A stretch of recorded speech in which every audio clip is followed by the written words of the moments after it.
Social মিডিয়ায় জনপ্রিয় central লন্ডনের একটি জনপ্রিয় ডিম সাম রেস্তোরাঁর বিরুদ্ধে অবৈধ কর্মীদের শোষণ এবং মডার্ন স্লেভারির অভিযোগ তোলা হয়েছে।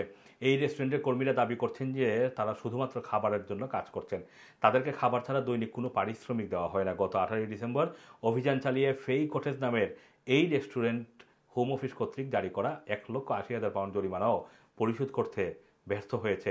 ইমিগ্রেশন অফিসাররা রেস্টুরেন্টে অভিযান চালালে এখানকার অর্ধেক কর্মী অবৈধভাবে কাজ করছেন বলে প্রমাণিত হয়। পরে এই জরিমানা করা হয়। 5 জুন হোম অফিসের একটি লাইসেন্স অ্যাসেসমেন্ট থেকে জানা গেছে, পরিদর্শনের সময় 4 জন কর্মীকে গ্রেফতার করা হয়।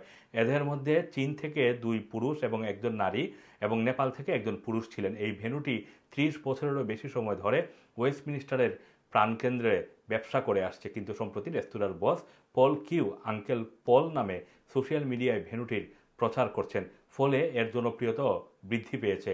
সোশ্যাল মিডিয়ায় এখন এই রেস্টুরেন্টের 1 লাখেরও বেশি ফলোয়ার রয়েছে।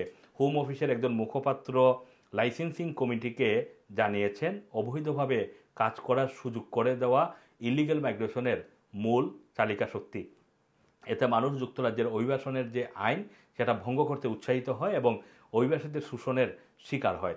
এই ঘটনায় ফেই কটেজের মূল কোম্পানি চায়না সেন্টার পিমলিকো লিমিটেডকে £1,80,000 জরিমানা করা হলেও নির্দিষ্ট সময়ের মধ্যে সেটি পরিশোধ করা হয়নি।